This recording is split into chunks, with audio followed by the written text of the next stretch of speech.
606 Young Street. For 60 years, we've been here at this corner.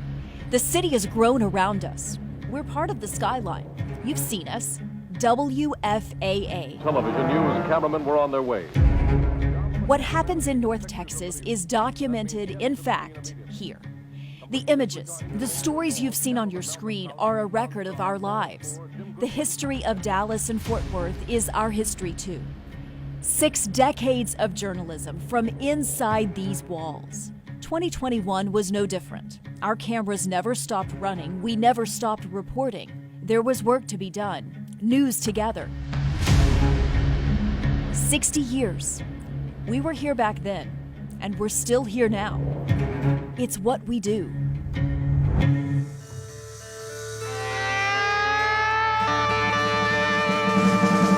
Hello, everybody, and welcome to a WFAA special presentation. You know the reporters and anchors you see on screen, but dozens of people are working behind the scenes every day, tirelessly, to bring you beautiful images and special stories from all across North Texas. It's become a bit of a tradition every year around this time for us to turn our cameras around. We call this next hour the photographers. That term has certainly evolved since the days when people began documenting the news for newspapers. They now shoot video, write stories, and edit them too. This hour is devoted to them, our visual storytellers, the men and women behind our cameras. It's a team effort. It's not just one, it's a team.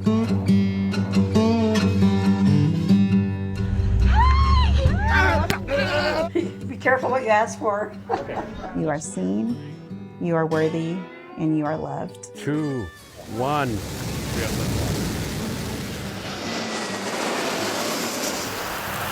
I think the heavens are crying, accompanying us in our sadness. I do think that we strive to an incredibly high standard of quality here.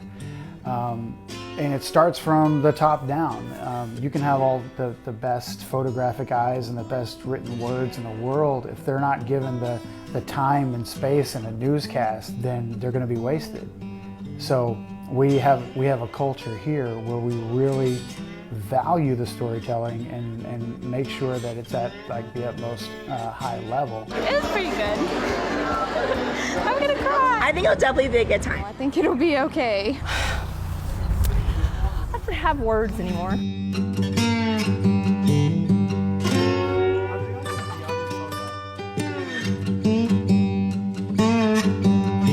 I've never been able to do anything like this any other job. They really let us think outside that box, and you know, if it works, we can do it again, and if it doesn't, then don't do it again. You're gonna get a little bit of what you need, but you're gonna get the things that are just kind of unique and out of the box. And you'll find hope in our stories and our newscasts. That's what makes our newscast stand out. I am just extremely proud of him, even though, you know, he's not always in the moment anymore.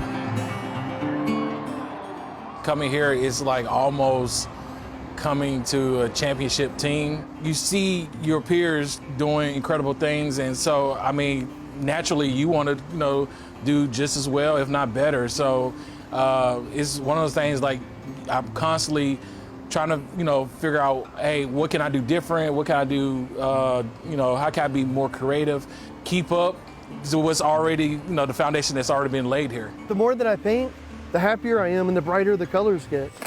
No, I've already won. You know, I've already won. There's your Purple Hearts, Chris. You can have all the best cameras and lighting and all that. If the person on the other end of that lens doesn't have that eye, doesn't have that passion, doesn't have that ability to tell a good story, and it's all going to be wasted. And I think that's where the quality is for us. It's not in the technology, it's in the people.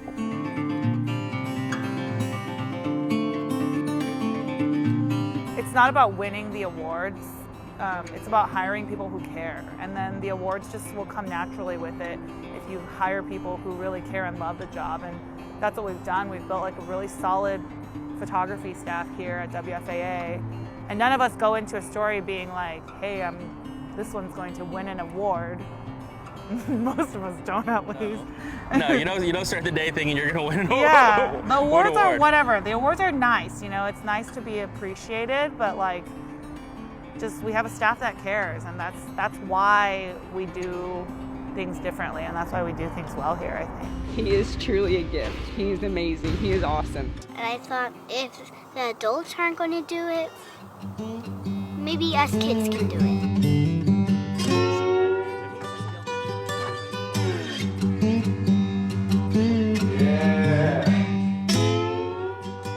Everybody was on their feet.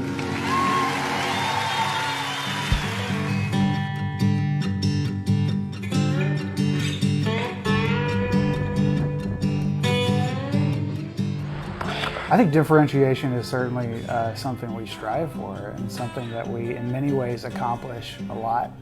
I don't think we're all the way there. I think we can continue to take chances and be different and just make cool stuff in a way that you're not seeing other places.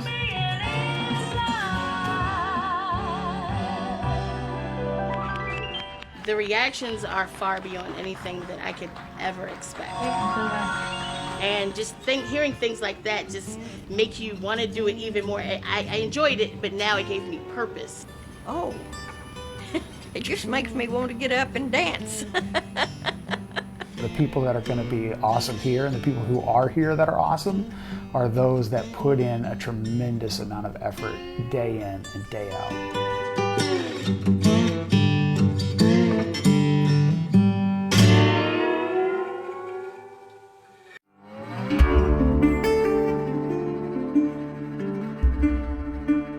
When big things happen in North Texas, you turn to us. Our crews certainly faced everything over the course of the last year and a half. A major winter storm, hurricanes, tornadoes, and breaking news, which you can never see coming. Through it all, our photojournalists captured stories of triumph and tragedy and brought them to you. All I have is deja vu. I've been here before.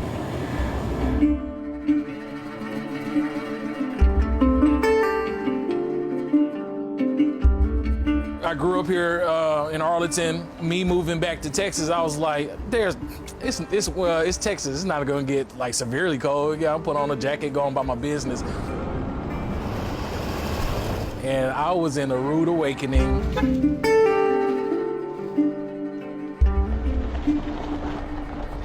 That is the busiest time for us. On those winter storm days, that's when we are the busiest. It was one of those news events that just touched everyone. I kept waking up and hoping that it was, all right, I'm gonna see a little less snow. Nah, it was still there. Being from here and you have the occasional snow day and there's breaking news and you're out there with your fellow media people, you get that snow day or ice day and it's kind of an adventure, it's fun, everybody's like, oh, it's new. Awful. It was, I think, 4 degrees that day.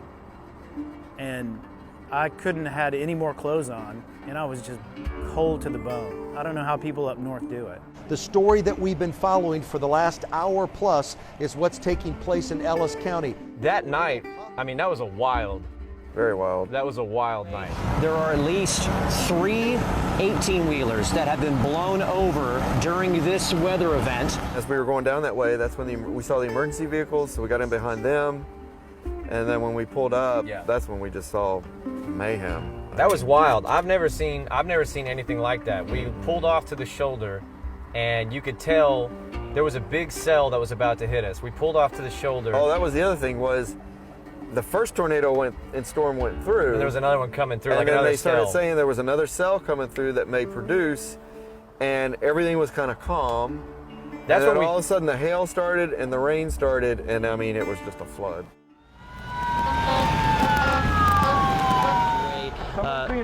We know someone's being transported. Looks like multiple units that are coming down I-35. There was no shortage. They pulled him out of the 18-wheeler. They pulled him out of the 18-wheeler. Someone's being transported right now. Additional response vehicles showing up here. Of frantic moments. That stuff went like dominoes. On I-35 just south of Waxahachie Monday night. And thankfully, just the sheer power of Mother Nature being able to turn over 3 18-wheelers. Ellis County EMS is here. There's a lot there was no shortage of Texans willing to battle the elements. I had a few first responders from other places just happened to show up on the highway. To save lives. What is the best, fastest, safest way to cut into this vehicle? Josh and I are going to get out for a second here.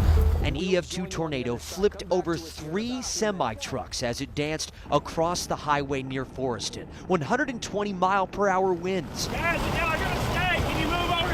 Trapping 3 drivers in their cabs that were twisted and mangled. We couldn't get any emergency vehicles to the location. Foreston only has a volunteer fire department. Storms moving through the area, so there's a lot of obstacles in the way. When you come up to something like this, so a handful of agencies race there, like Red Oak Fire, showing up with these massive tools to cut at least 2 drivers free in the pouring rain. You're grounding a little slippery to begin with. And miraculously, we're very fortunate in Ellis County that we didn't have any deaths. No one was killed. Only one of the drivers remains hospitalized. The likelihood of it, being weather related, not, The images still mesmerizing a day later. Very proud of them. And countless others on that highway who we call first responders continue answering the call. In Red Oak, I'm Matt Howerton.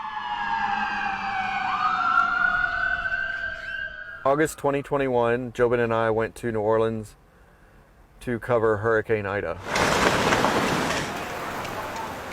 Hey, turn left. Yeah, turn left. Nature and its power and its force is always on display in ways that we don't ever get to see it. And when you get to see it firsthand up close, you begin to appreciate and understand it and become a little bit more humble. But also, you get to share people's stories who have gone through it in ways that you would have never imagined. The first glance of the region bruised black and blue by Hurricane Ida. A tree hanging over the front of my car, dented into the left corner of it. Ken Kitchell woke up to this. First words out of your mouth when you see this? Thank God it's a rental and not my Mercedes. Those are the first words out of my mouth. Fallen trees lined the road. In Jackson Square, this massive southern magnolia fell. High winds peeled off this roof in the French Quarter. There was no stopping Hurricane Ida. Power poles are down. Lines are in disarray. At least provide some peace of mind for people. The power is still out, and so are people. Gotta breathe. It's too hot to stay inside. The one store with a generator has a line out the door. Gas, food, and power are in very limited supply. I think I could just leave the car running and the phone charging because I don't think anybody's going to steal the car. Tragedy. Stephanie's car isn't going anywhere either. I never thought. Thankfully, she and her young son were not inside. But they easily could have been. That was my baby right there. That was my car. A day in and people are at their limit. Speaking of limits, floodwaters continue to rise in La Place and places like Reserve. It was pretty bad. It was traumatic last night. You just didn't know. It seemed like it just got worse and worse. The Hemos bought these kayaks a few years ago for their kids for recreation. We are still very much in rescue and not yet recovered. Ida has moved on, leaving communities here hanging by a thread. And what's the latest from on the scene, Matt? Well, right now, Cynthia, I-35 is totally shut down. We were out in the rain so long, Josh's camera died. It was so, waterlogged. It was a brand new camera, by the way. Record on it. Sorry, Channel 8. Brand new camera that we we waterlogged. You looked at me at one point and said, "What do you mean you can't record? What are you doing?" I said, "I can't hit the recorder on the camera."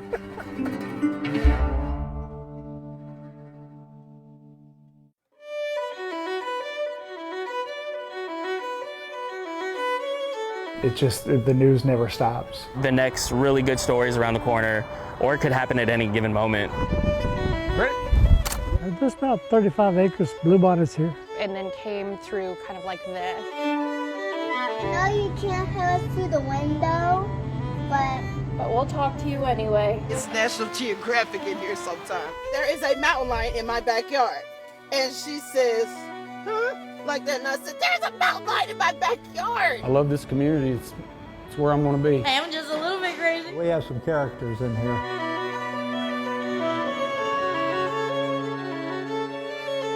I don't know what to say except that I am overwhelmed. Will it ever go back to normal? It's just about that trust, you know. Nobody owes us anything. It's up to us to, you know, let people know that we're here to tell their story. It's nothing short of a miracle that we are all still here. Many blessings from the good Lord. Do you remember thinking like, wow, this is like a really fun time? This has been a tough year and a half for all of us. In that room is our brother.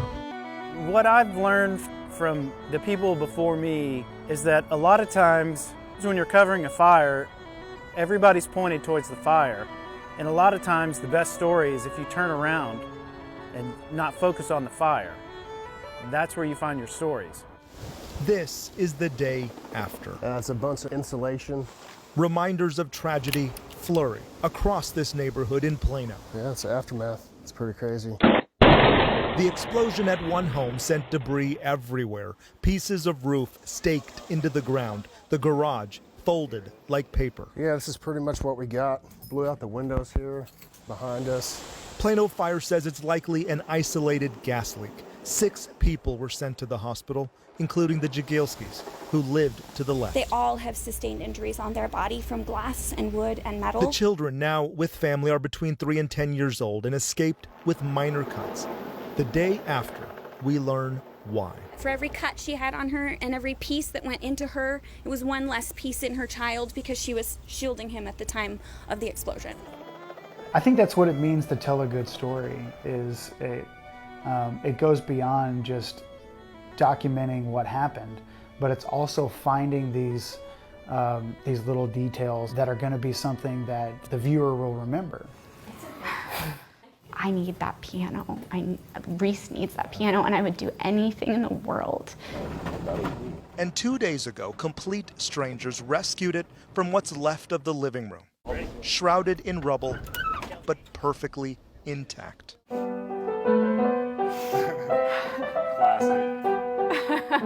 This was their grandmother's. Music was healing for her. It will again. Our grandma was a very special woman. Help heal a family traumatized. We are both going to need music more than ever. Losing most everything gives bigger meaning to the things worth saving. I felt like home. The Jagielskis are thankful for people they know and don't know. I wish I could thank every single person of helping my family recover. Yeah. Philip is still in the hospital. Today ends on a good note. There will be many more labored steps, but healing can now start.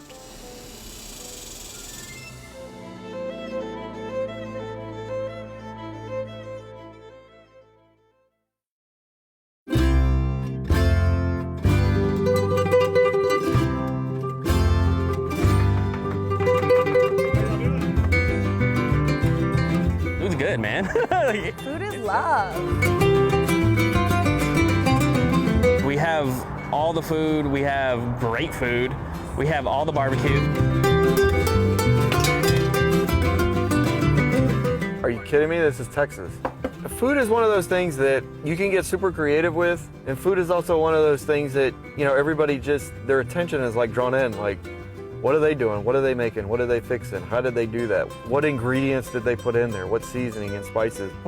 Putting a little spin on both of them while staying true to those traditions. Somebody has to do the hard-hitting news, you know, take one for the team. Yeah. People they can bicker, but it's a friendly bicker about these beans are better, or these tacos, or you don't put beans in chili. The world's very first frozen margarita machine. It was popular right away, and people really loved it. At June Chow's restaurant, Hello Dumpling, it's about how her food brings people together. Is this a good amount? Fold it up like this. Just being here in Texas, people know good food. People show their love through food, and that's why, at least for me, a lot of my food stories are revolved around sharing your culture. I did a lot of food stories about you know, different Asian American communities. There is something so soothing about an old tape deck playing the songs of your childhood.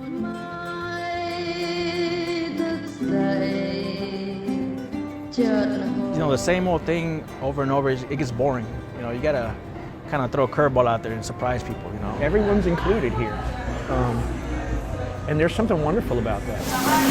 No strings attached, no anything. Just come in and receive a blessing. There are so many new viewers and people that have come from other states, and in their mind they know what chili or barbecue or tacos are. And maybe it's important that we disseminate what comes from where and what's better. And clearly, Texas barbecue is the best. Anytime I can force my way onto a barbecue story. Yeah, you do all the barbecue stories. I mean, There's great barbecue out there. If you want to go, I'll take you.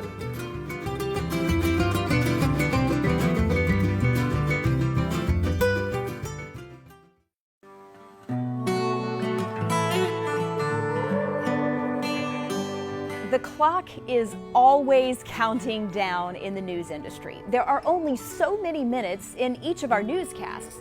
But at WFAA, we like to do things a little differently. We give extra time to stories of hope and emotion. We call them our WFAA Originals.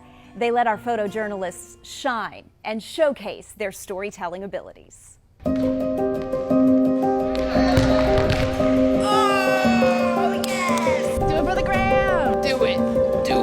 You know? Super kick, and that could be all she wrote. It makes me cry. It makes me happy. It's all I've ever wanted.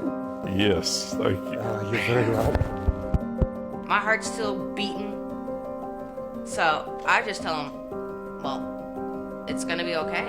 God's got you. It is WFAA's opportunity to really present great storytelling. Jason had to come home. Free. I just feel freedom. Our WFAA originals, I think, are the cream of the crop of what we do. They represent the best storytelling, the best writing, the best videography, the best of everything. They didn't deserve to be killed like that. You are worthy. You are loved. I'd hope that he would know that he's not alone, that he's got a lot of people pulling for him. You want to make the viewer feel something. And I think these do an incredible job of that. How are you?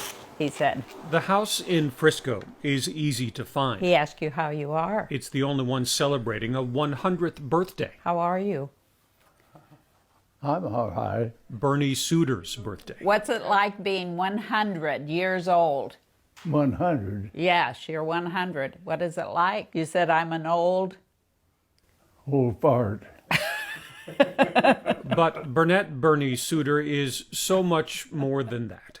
A World War II veteran, a machine gun-toting soldier his buddies called Smiley, who stormed Utah Beach on D-Day and helped liberate a concentration camp near the Czechoslovakian border. Do you remember where you went to fight World War II? The problem, at 100. Did you land on a beach? Yeah. In Normandy? Bernie's memories. Utah? Are beginning to fade. Utah Beach. Yeah. I tell people who want to talk to him that I'm his memory now. Sorry. Sandy Suter Richards is his only child. He's been my hero for a long time, and because I've known his story for a long time. I just think somebody has to keep the story going. And on a Saturday morning, That is awesome. reinforcements arrived Isn't that cool? to help her keep telling that story. Ah, thank you, Cheryl. A 100-car parade, some vintage, some World War II, and even a golf cart or two. Outside Saddlebrook Memory Care in Frisco, where Bernie lives. I love you, Pop. Even a Cessna overhead, Oh, the plane up there, Bernie, look. towing a Happy Birthday Bernie banner. He's told me many, many stories. And for a devoted daughter, he's trying to keep as much of his memory alive as possible. a captive audience to keep telling all those stories to anyone who'd listen. I am just extremely proud of him, even though, you know, he's not always in the moment anymore. But I am, and our family is. We need to pass that along to our children, what these people were able to do to save our freedoms that we have today. Bernie, I don't know you, but I wish I did. And back at home in a basket in her backyard. To Bernie, happy 100th birthday. More evidence for a daughter that Bernie's stories are still very much alive. How cool is this? Hundreds of cards for his 100th birthday from all over the world. Thank you for your service and protecting our country. Thank you so much. Thank you. The message in all this from a daughter is that we all eventually become the keepers of our parents' memories. But when it comes to her dad, Bernie Suter, I have to say, I thought I was the only one tooting the horn for a long time. she learned on a sunny Saturday morning in Frisco that she'll never be tooting that horn alone. Now I see there are a lot of others out there.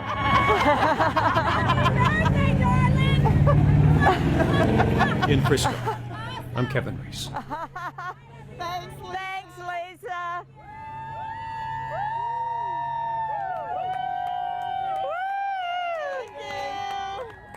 Thank you.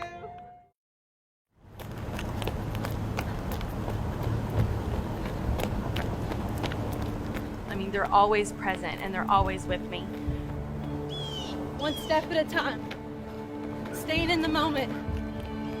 1 mile at a time. I've already been through the worst pain, so that's why I know that I can fight through this. These trails and this road is like my church.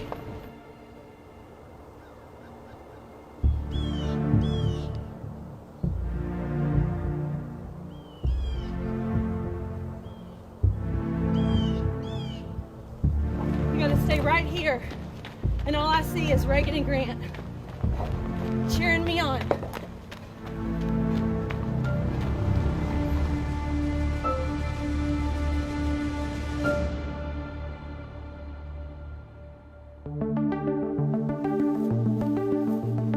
Karen Sparks hasn't set foot on these grounds in 4.5 years. Because I can't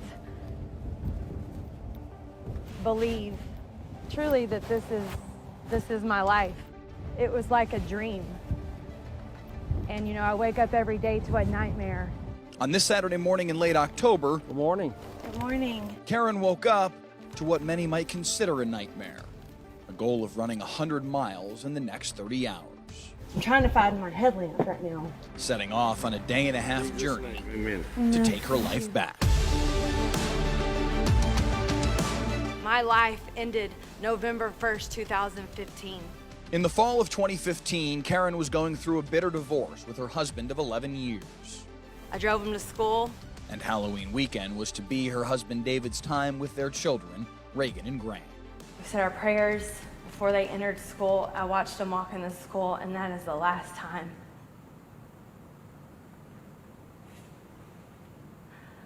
I ever saw Reagan and Grant.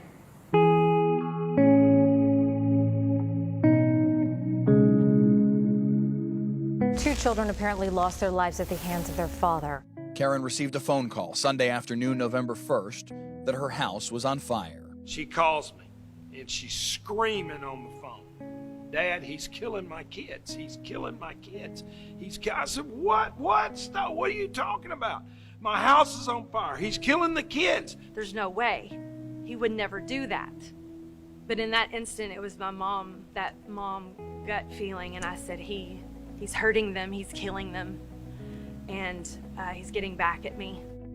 In the 5 years since, running has become Karen's addiction. My kids were athletes, and they ran track. A half marathon gave way to a full marathon, which led to ultra running. Doing 50Ks, 50 milers, and I just did 100K. And on the 5-year anniversary of her children's death, 100 miles to honor them. no matter how crazy anyone thinks it may be. I can't tell you the number of times I've looked there and said, look, don't do this to yourself anymore. You can do it another way. Don't do this.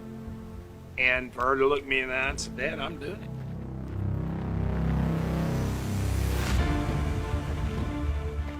And if I quit, then Reagan and Grant die a second death. And I will not. I will not have that. I will not stand for that. Neither will they, revealing themselves to her throughout her run. Being out on those trails it's a whole nother world.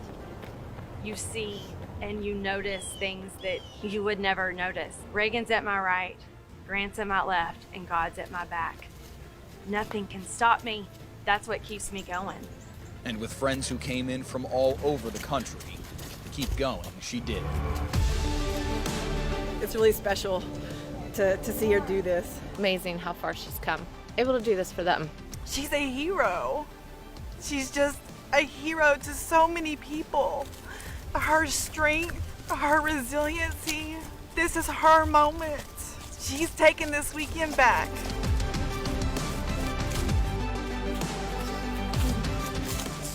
We rewrote November 1st, 2015, and we conquered this 100 miles together. All of us that are believers, we've got the same amount of time. We'll all live the same amount of time, eternity. Reagan and Grant just got a little more of heaven than we will. 100 miles, a Herculean feat, but it's nothing compared to a lifetime spent scaling a mountain of grief. There is no closure. It's just the beginning. In McKinney, I'm Mike Leslie. I want to help other people like my dad, and I want to do that for the rest of my life. If you ask him really nicely, this 12-year-old who comes from a family of musicians will let you hear his heart. Fill my heart with song and let me sing forevermore. And I'm honestly grateful to the doctors and especially to God and technology, that he's here. Still here, with a song in his heart, a pacemaker keeping time, and a message to the next kid that their next verse is possible too. I love you. You totally undersold that. You totally undersold that. It was so much demand, Mo Sanders opened Goodfoot Skates in Oak Cliff, Dallas, in the middle of a global pandemic. We had a line outside the door. Roller skates are back ordered, and every new box is sold quickly. You're all set. Everybody's roller skating. How are you doing? Good, man. Welcome to the shop. It's really cool to see it come back around again. To Mo Sanders. Okay. He welcomes every new customer who wants to learn, buy, or customize skates. I'm 53 years old. Like Samuel Agezabal. For 30 years, I'm a truck driver. He's newer to the skating world, but has the mindset it's never too late to skate. From the concrete floors of Mo's shop to the glossy wood at Roller World Northeast in Haltom City. Your first thing you want to do is like, dude, I want to work at the rink. It looks easy. You make it look real easy, but it's not. Sam used to stay on the sidelines watching his daughter Isabella skate. I used to feel bad because he would just stand there and watch me. And now he's just as obsessed. He wasn't that bad at first, but now he's very good. A 53-year-old truck driver and his speed skating daughter. Just like you say, gooder and gooder. Gooder and gooder.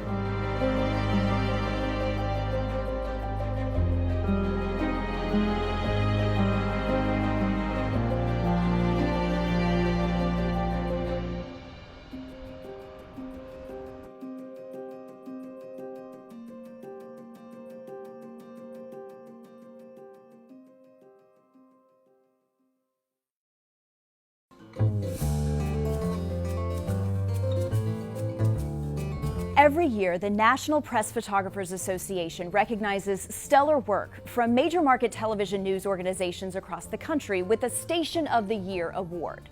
For 3 of the last 4 years, WFAA has been recognized with this honor. Winning it in 2020 is something to be remarkably proud of.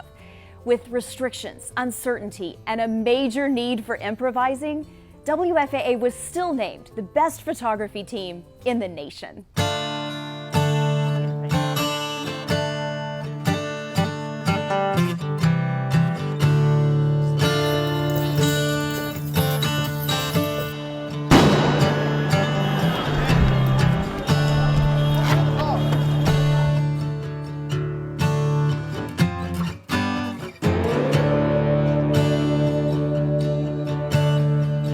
It is telling that we've got a tremendous staff of photojournalists who do incredible work.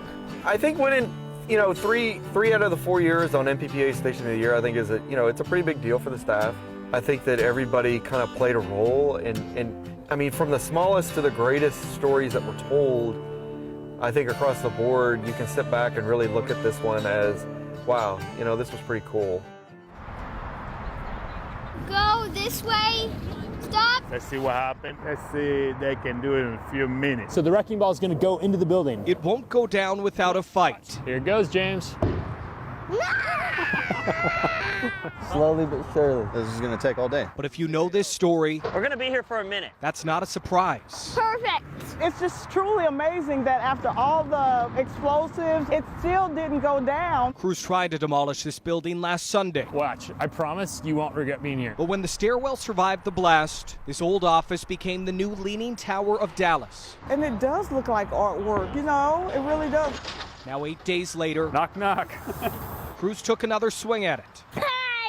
Actually, they took several hundred swings at it. Get that thing going here and just wham it, man. For 8 hours Monday, a 6,000-pound wrecking ball chipped away at this tenacious tower. That's a good one. Ooh. It's still standing. It's a little slow. That's what I'm saying. Get on this side. Eventually, this land will be home to a major development. This is a high-profile location that will give any tenant a strong presence in the market. Artemio de la Vega is in charge of a 5 million square foot project, partially residential, retail, restaurants, office space, and more. We're blessed that we can design a project around everything and anything that makes people feel happy. His construction will take time, about 3 years to complete. Is batting practice or what? This demolition is taking time too. You must be getting paid by the hour. It's been here much longer than expected. Right? Yeah. A week later, the Leaning Tower is hanging on.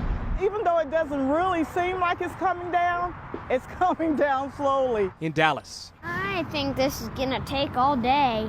I'm Alex Rosie. I am 86 years old. In the days of COVID, a nursing home has been a sometimes lonely place to be. Really enjoy seeing the people that used to come, and I do miss them. That's what Annabeth Field told me outside Twin Rivers Assisted Living in Plano. Am I allowed to ask how young a lady you are? I'm 93 and a half. Youthful Flora Bowden told me about it too. Few, if any, visitors allowed inside. So to fix that, the chairs and the wheelchairs get rolled outside. No pressure. Socially distanced under the drive-up porch. And with her own show on wheels, Hi, everybody. they let Ruby West Good to see you guys. work her magic. Some others I've seen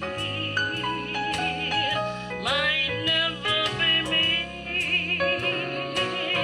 Classically trained opera singer belting old standards now for an old audience who, in the middle of a pandemic, need her more than you might expect. It's like an experience of a lifetime for them. Diane Martinez hires Ruby as often as she can.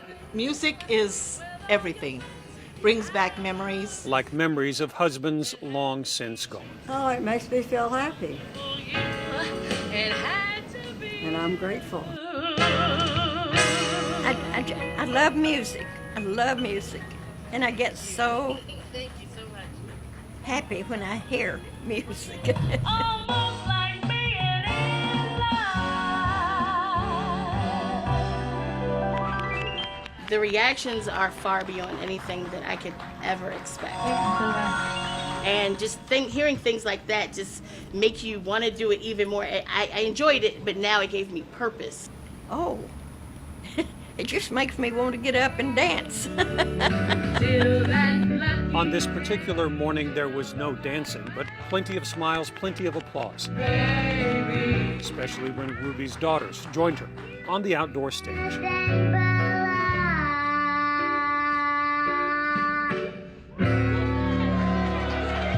And that's the truth. It is true. So the lady with the infectious laugh and soaring voice will show up to sing anytime they ask.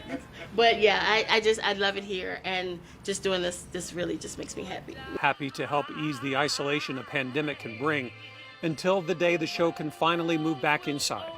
And this whole COVID thing can become a distant memory too. As time goes by.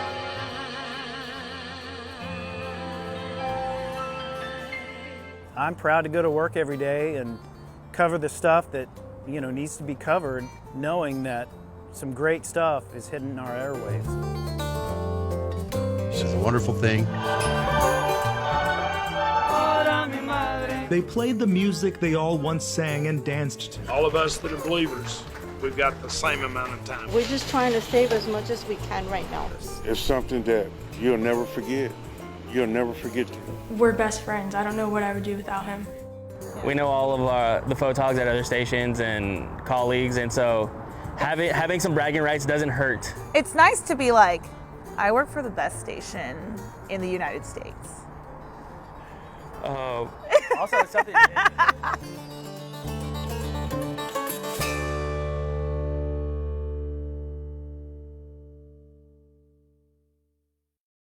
Welcome back, everybody. We hope you have enjoyed our show. Remember, our photojournalists and reporters are on the streets today and will be again tomorrow, bringing you the unforgettable images and stories from Dallas, Fort Worth, and beyond.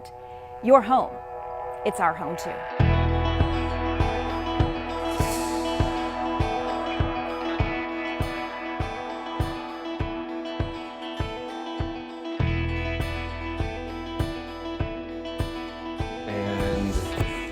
I'm stuck in an elevator and nothing's working. Glad to help you out.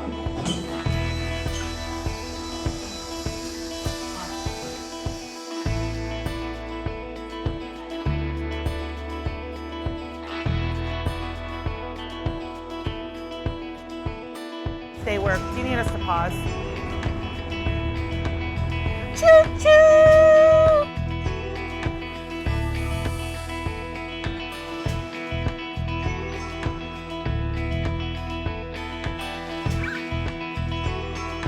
Chicken feather cake.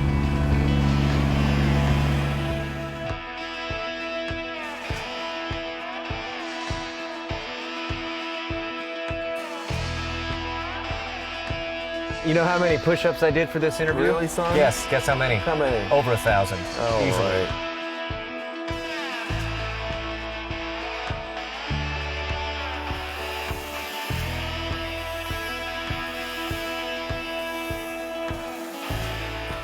Let's see who is the runner-up and who is the winner. Our runner-up is KUSA, and our winner is WFAA out of Dallas.